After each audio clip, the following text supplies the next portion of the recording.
দেখুন, সততার প্রতীক এখন হয়েছে অতীত। সাততলা মল পুরোটাই দুর্নীতির সাতমহল। দল বদলে গেছে দুর্নীতির রংমহলে। তাই যেখানে 294টা কেন্দ্রে আর 42টাতে তিনিই প্রার্থী ছিলেন, এখন দূরত্ব বজায় রেখে প্রতীককে সামনে এগিয়ে দেওয়ার চেষ্টা করছেন। এবং এই চেষ্টার কারণ একাধিক বেরিয়ে এসেছে। কারণ যদি তিনিই প্রার্থী হন, দায় তারই থাকে, ক্রেডিট তার, তাহলে দায়ও তার। দায় তার হলে পার্থবাবু জেলে, দায় তার। দায় তার হলে জ্যোতিপ্রিয় মল্লিক জেলে, দায় তার। তাহলে কি এই নির্বাচনে ক্রেডিট আসছে না? আগে ডেবিট হবে? ক্রেডিট তো আসছেই না, পুরো লোকসান। এবং সেই লোকসানের দায় আগে থেকেই ঝেড়ে ফেলতে চান। কারণ 4 তারিখে যে রায় বেরোবে, সেই রায় বেরোনোর এফেক্ট স্পষ্ট করে দেবে আগামী 26-এ কি হতে চলেছে। শঙ্কুদা, আমি একটু আসবো আপনার কাছে। আমি লাইন একটু অ্যাড করে দিই, তারপরে আমি পরে প্লিজ এক লাইন। একদম অনির্বাণের কথার উত্তরে বলি, ও দ্বিতীয় লাইনটা বলেছিল অনির্বাণ ব্যানার্জি। অনির্বাণ অবশ্যই ব্যানার্জি। আচ্ছা, সখী যাতো না কাহারে বলে, তার আগে একটা লাইন ছিল তো, সখী ভাবো না কাহারে বলে। আসলে তৃণমূলের এই যে ভাবনার বদল ঘটেছে, এই ভাবনার বদলটা সিগনিফিকেন্ট। কারণ নিজের ইমেজ আর কাজ করছে না।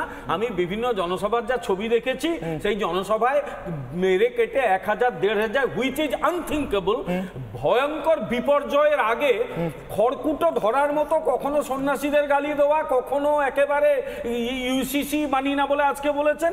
এবং তারপর আজকে পার্টির প্রতীক চিহ্ন, একের পর এক পারমিউটেশন কম্বিনেশন হচ্ছে, কিন্তু অঙ্কটাই যে গোড়াই গেল, সব মাইনাস, কোনো কম্বিনেশনে কাজ হচ্ছে না। তো বেশ, মমতা বন্দ্যোপাধ্যায় ব্যক্তি হিসেবে, মানে এদিকে আছে মমতা বন্দ্যোপাধ্যায় মানে পার্টি, মমতা বন্দ্যোপাধ্যায় মানেই তৃণমূল, আর ওদিকে আছে একটা আস্ত সিপিআইএম, যেটা ওটাটা একটা পার্টি ঠিক কথাই, কিন্তু তার মধ্যে আবার একটা কেন্দ্রীয় কমিটি আছে, একটা রাজ্য কমিটি আছে, একটা পলিট ব্যুরো আছে। এত ধাপ, এত নেতা, বুদ্ধবাবু চাইলেও কি করতে পারেন, যা চেয়েছেন তাই কি করতে পারেন? এই চর্চা একসময় ভীষণভাবে এই বাংলায় ছিল, ভীষণভাবে ছিল। পার্থপ্রতিমবাবু, আপনাদেরকে সব থেকে বেশি করে বোধহয় যেটা মোকাবিলা করতে হচ্ছে, সেটা হচ্ছে ব্যক্তি মমতা একা পার্টি, সিপিআইএম একটা এত বড় পার্টি, তার আবার এত রকমের লবি, মানে যেরকম বেরোতো সংবাদ মাধ্যমে, কেরল লবি, বাংলা লবি। অতএব মমতা চাইলেই, একা চাইলেই হবে, সিপিএম কোনো একজন চাইলে হবে না। আজকে সেই মমতা একা পার্টি এই সিদ্ধান্তটা থেকে বা এই দাবিটা থেকে সরে আসতে চাইছেন কেন? আপনাদের কি মনে হয়? না, দেখুন, আপনি যে কি বলবো, যে মুখবন্ধটা প্লেস করলেন, তাহলে সিপিআইএম বা বামেরা হচ্ছে কালেকটিভ ডিসিশন যেগুলো নিত, আর মমতা বন্দ্যোপাধ্যায় ক্ষমতায় আসার পর একচ্ছত্রভাবে তিনি যেগুলো নিয়েছেন, এই দুটোর ফল মানুষ দেখেছেন। এদের 13 বছরের যে শাসন চলেছে, সেই শাসনের পর দুর্নীতি কাকে বলে এবং সেটা যে একটা প্রাতিষ্ঠানিক চেহারা পেতে পারে। এবং ওই মমতা বন্দ্যোপাধ্যায় যদি শেষ কথা হন, তাহলে দুর্নীতির প্রশ্ন হচ্ছে যে তিনি শেষ কি বলবো কনসেন্টটা দিয়েছিলেন কিনা, এই প্রশ্ন তো আসবে। ফলে এবার কিন্তু আপনাদের দলের এই তথাকথিত কালেকটিভ ডিসিশনের হাজারদুয়ারিতে কিন্তু অনেক ভালো ডিসিশন হারিয়ে গেছে।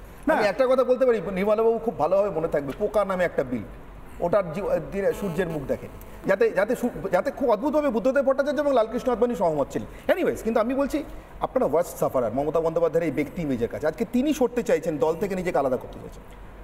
মমতা বন্দ্যোপাধ্যায় সরতে চাইছেন কি চাইছেন না সেটা তো সময় বলবে, কিন্তু যেটা ইম্পর্টেন্ট হচ্ছে যে এগুলো প্রত্যেকটাই কি বলবো প্রচারের কৌশল। মানে এখন তো আবার আইপ্যাক, ওদের কর্পোরেট সংস্থা ঠিক করে দেয় যে কোনটা কিভাবে চলবে। আমার নিজের মনে হয়েছে যে সে জায়গায় সম্ভবত শেলফ লাইফ বলতে যা বোঝায় যে কোনো একটা বিজ্ঞাপনের, সেটা শেষ হতে চলেছে।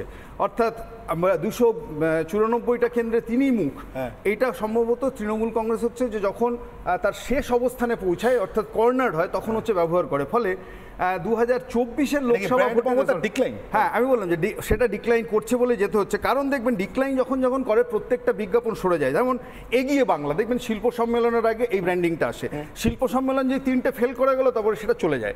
সততার প্রতীক, এটা যেই নারদা সারদা এগুলো আসলো, তারপরে ওইটা চলে গেল। আপনি যদি বলেন যে বাংলা তার নিজের মেয়েকে চায়, 2021 সালে বিধানসভা নির্বাচনের স্লোগান ছিল। তারপরে যে পঞ্চায়েত ভোট হলো এবং তারপরে সন্দেশখালীতে যে পঞ্চায়েত মানুষ দেখতে পেলেন, সেখানে তো বুঝতে পারলেন যে তৃণমূলের নেতা কর্মীরা কেমন চায় বাংলার মেয়েদের। ফলে ওইটাও আবার সরে যাচ্ছে। ফলে সরে যেতে যেতে কোথায় যাবেন? দেওয়ালে তো একটা পিঠ ঠেকবে। কিন্তু একটা জিনিস ভাবুন, একটা জিনিস আমি জাস্ট আরেকবার ধরিয়ে দিচ্ছি আপনাকে, আরেকবার আমি এমনটা নয় যে আমি কোনো নির্দিষ্ট উত্তর চাইছি, কিন্তু আমি আপনাকে বারবার ধরিয়ে দিচ্ছি। ধরুন, আপনি যে এত কিছু বললেন না, এই জোয়ার ভাটার মাঝখানেও, যাবতীয় নবজোয়ারের মাঝখানেও কখনো মমতা বন্দ্যোপাধ্যায় কেন পিছনে, এই বিতর্কটার সামনে কিন্তু তৃণমূলকে আসতে হয়নি। বরঞ্চ এই বিতর্ক হয়েছে, এই নির্বাচনই হয়েছে, অভিষেক বন্দ্যোপাধ্যায়ের পোস্টার কেন অমুক কেন্দ্রে ব্যবহার হচ্ছে না। হতে পারে উপনির্বাচন, হতে পারে একটা গোটা কেন্দ্রের লোকসভার নির্বাচন, কিন্তু হচ্ছে না। কিন্তু মমতা বন্দ্যোপাধ্যায় কেন ব্যবহার হচ্ছে না, তার মুখ কেন ব্যবহার হচ্ছে না, এটা কিন্তু কখনো আসতে হয়নি। মমতা বন্দ্যোপাধ্যায় নিজেই এখন বলছেন মুখ নয়, প্রতীক দেখে ভোটিং, মানে নিজেই কি চাইছেন না তার মুখ, তিনিই প্রতীক, এটা ব্যবহার হোক। হ্যাঁ, কারণ আমি আপনাকে বলছিলাম যেটা সেটাকে কনক্লুড করলে ওদিকেই যাবেন, যে মমতা বন্দ্যোপাধ্যায়ের ইমেজ মুখ্যমন্ত্রী হিসেবে কখনো এভাবে কোয়েশ্চেন হয়নি যেটা গত 2-2.5 বছরে হয়েছে। আপনি যদি বিশেষত আমাদের রাজ্যে দুর্নীতির প্রশ্নে বলুন, আমাদের মহিলাদের প্রশ্নে বলুন, সন্দেশখালী এপিসোড যেটা হয়েছে, আপনাদের পঞ্চায়েত ভোট বলুন, গভর্নেন্স বলুন, এই প্রতিটা ক্ষেত্রেই হচ্ছে যে শেষমেশ যে মুখ্যমন্ত্রীর নির্দেশিত এতকাল সব হয়ে এসছে, মুখ্যমন্ত্রী 294টা কেন্দ্রের ভাগিদার এবং দাবিদার, ফলে যা ঘটেছে রাজ্য জুড়ে গত কয়েক বছরে সেটা অনেকটাই এপাশ ওপাশ করে চলছিলেন, অর্থাৎ দায় ঠালাঠালি রাজনীতি করে, যে দল জানতো না, নেতারা তলার দিকে চুরি করছেন, জট চুরি করছেন, ফলে পার্থবাবুর মতো লোকেরা চলে গেছে জেলে। কিন্তু কার্যত দেখা যাচ্ছে ওই ক্যাম্পেইনটা কেন আস্তে আস্তে জ্যোতিপ্রিয়বাবু, পার্থ চট্টোপাধ্যায়, মানিক ভট্টাচার্য, এরকম যে সংখ্যাটা বাড়ছে ক্রমশ দুর্নীতির জালে, তাতে এই যে ক্লিন ইমেজ বলতে যা বোঝাচ্ছিল যে একটা সরকার চালানোর মধ্যে দিয়ে একটা রাজ্যের মুখ্যমন্ত্রীর, that has been severely question. এবং সেখানে দাঁড়িয়েই হচ্ছে যে আমার নিজের মনে হচ্ছে কোথাও এখন তিনি বা তারা এটা চাইছেন ওই আইপ্যাকের নির্দেশেই সম্ভবত যে 2026 হচ্ছে ওনাদের শেষ লড়াই, ফলে 24-এ হচ্ছে যে আপাতত গুটিয়ে রাখো, ফলে ওই ব্রহ্মাস্ত্রটা প্রয়োগ করো না, কারণ বারবার প্রয়োগ করলে ওটা নষ্ট হবে। সেই কারণের জন্যই এখন সিম্বলে ভোট, এখন হচ্ছে আর মুখ হতে চাইছেন না মমতা বন্দ্যোপাধ্যায়। নির্মলবাবু কাছে তার আগে অনেকবার হাত তুলেছেন। আমার একটা খুব আগ্রহ জানার পার্থদার কাছ থেকে, যে পার্থদা এত ভালো অ্যানালিসিস করলেন এবং তুমি যে প্রশ্নটা তুললে যে ডেমোক্রেটিক সেন্ট্রালিজম তার যে স্ট্রাকচার, সেখান থেকে বুদ্ধবাবুর সিদ্ধান্ত নিতে পারা বা না পারার যে প্রশ্ন, এসিজেড আইন 2003 এই রাজ্যে পাশ হয়েছিল, 2005-এ পাশ হয়েছিল, কংগ্রেস সরকার করেছিল ইউনিয়নে, মানে তার 2 বছর আগে একটি বামপন্থী সরকার, তারা শ্রমিক বিরোধী, এসিজেডকে শ্রমিক বিরোধী আমি বলছি না, সিপিআইএম এর নিজের পার্টি দলিলে ওই সরকার গঠন, এই আইন পাশ করার বহু আগে থেকে সেটা তাদের সেন্ট্রাল কমিটি বলে দিয়েছে যে এসিজেড হচ্ছে শ্রমিক বিরোধী আইন। সেই ধরনের একটি আইন এই সরকার পাস যখন করাচ্ছে, তখন তো আইপ্যাক আপনাদের ছিল না, সেটা ঠিক কাদের নির্দেশে বুদ্ধবাবু পাস করালেন, যেখানে সেন্ট্রাল কমিটি বলেছে? আমি আপনাকে বলবো আপনি আরেকটু পড়াশোনা করুন সিপিআইএম সম্পর্কে, কারণ এসিজেড যে এসিজেডকে বিরোধিতা করা হয়েছিল, আর এই রাজ্যে হচ্ছে এসিজেড বলতে ইনফোসিসকে যে জিনিস হচ্ছে যে করতে বলা হচ্ছিল, এই দুটো জিনিস আইনটা জানতে চাই। আমি আপনাকে অ্যাবসলিউটলি কংগ্রেস যে আইনটা প্রস্তাব করেছিল আর এই রাজ্যে বামফ্রন্ট সরকার যে আইন আনতে চলেছিল, ফলে এই দুটোর মধ্যে অনেক তফাৎ ছিল, এটা কোথাও এক ছিল না। ফলে এখানে রাজ্যে তথ্য প্রযুক্তি শিল্প গ্রো করানোর জন্য তাদের একটা প্যাকেজের মধ্যে দিয়ে যেতে হয়, তাদের কিছু পরিকাঠামোগত সুবিধা সার্ভিসেসের প্রয়োজন, তার জন্য এটার সাথে কখনো না, সেটার সাথে এসিজেড বললে যে ক্রাইম বলে যে চিত্রটা ভেসে ওঠে আমাদের চোখের সামনে, সেই এসিজেড এর মডেল আমি এখান থেকে সরাসরি আপনারা করতে দিলেন। নির্মলবাবু, এসিজেড হবে কিনা তার জন্য এখানে আমি যেটা বলে শুরু করেছেন, তার জন্য বুদ্ধবাবুকে কিন্তু অনেক দরজা ঘুরতে হয়েছে, কেউ স্বীকার করুন না করুন। আপনি জানেন, আপনি জ্যোতিবাবু জিনকে মহাকরণের নিউ ইকোনমিক পলিসি ঘোষণা করেন, সেটা বিছিলেন, তো তার জন্য তাকে কি করতে হয়েছিল সেটাও আপনি জানেন। এখন বলাতে চাইছেন কেন? না এক্স্যাক্টলি আমি ওটা বলতে চাইছি না, আমি ঠিক এটাই বলতে চাইছি। দেখুন, এসিজেড হবে না, এর জন্য কিন্তু মমতাকে কোথাও ঘুরতে হয়নি। মমতা নিজে ঠিক করেছেন হবে না তো হবে না, সেই মমতা হঠাৎ করে প্রতীকে কেন যাচ্ছে? দেখুন, আমি আপনাকে একটা কথা বলি, আমি জানি না এর জন্য আমি নিজে দায়ী কিনা, কারণ আমি একটা ন্যারেটিভ তৈরি করেছি আপনাদের চ্যানেলে যে লড়াইটা মোদি বনাম মমতা নয়, লড়াইটা মমতা বনাম শুভেন্দু। হয়তো মমতা বন্দ্যোপাধ্যায় সেটা পছন্দ করছেন, ঠিক আছে, কারণ শুভেন্দু অধিকারীর বিরুদ্ধে মমতা বন্দ্যোপাধ্যায়ের মুখটা দাঁড়ানো, সেটা কোনোভাবেই উনি মানতে রাজি নন। কারণ উনি শুভেন্দু অধিকারীকে তৈরি করেছিলেন, নেত্রী ছিলেন, সব কিছু ছিলেন।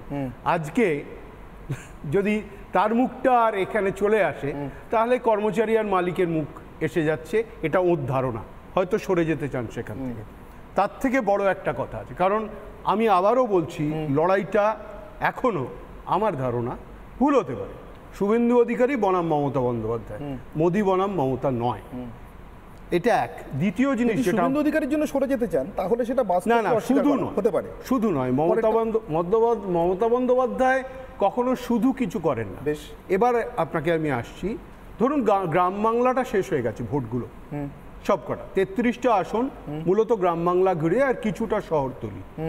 এবার যেটা ঢুকছে, যে জায়গাটা ঢুকছে, যে 9টা আসন, সেখানে শহর এবং শহরতলি। এবার গ্রাম বাংলায় অনির্বাণ সিনহাকে কিংবা অনির্বাণ ভট্টাচার্যকে কিংবা নির্মলা মুখার্জিকে মুখ হিসেবে লোকে দেখে, সেখানে প্রতীক দেখে না। মমতা বন্দ্যোপাধ্যায়ের মুখটা সেখানে খুব ইম্পর্ট্যান্ট ছিল। মমতা বন্দ্যোপাধ্যায় জানেন যে শহরে যখন আমি ঢুকবো, এই যে 9টা আসন, এই 9টা আসনের মধ্যে ধরুন 2টো জায়গায় দক্ষিণ 24 পরগনা আর কলকাতায় বিজেপি শূন্য পায় 2021-এর ভোটে। বেশ, ঠিক আছে, আমার একটা প্রশ্ন আছে আপনার কাছে, বলে নিন। এবার সেইখানে দাঁড়িয়ে মমতা বন্দ্যোপাধ্যায় একটা জিনিস খুব ভালোভাবে জানেন যে আমার মুখটা যতটা আসবে, কারণ এখানে লক্ষ্মীর ভাণ্ডার আছে, সব কিছুই আছে, কিন্তু গ্রামের মানুষের কাছে মমতার মুখটা যেভাবে যায়, প্রতীকটা সেভাবে যায় না। এটা আমরা সাধারণভাবে দেখেছি সব সময়। যখন বামফ্রন্ট জমানায় ছিল তখনও পার্টি কাজ করত, কিন্তু মুখ যেত জ্যোতিবাবু, বুঝলাম, মুখ যেত বুদ্ধবাবু, কিন্তু শহরে যখন আসতো সেটা কিন্তু পার্টি, আপনার ওই গণতান্ত্রিক কেন্দ্রিকতা, ডেমোক্রেটিক যেগুলো আপনি জিজ্ঞেস করছিলেন, ওগুলো এখন ইরেলেভেন্ট হয়ে গেছে, ওগুলো নিয়ে আলোচনা করার কোনো প্রয়োজন নেই। কিন্তু বিষয়টা দাঁড়াচ্ছে মমতা বন্দ্যোপাধ্যায় খুব কনসিয়াসলি এটা এক্সিকিউট করলেন যে আমাকে ছেড়ে দিয়ে প্রতীক দেখুন।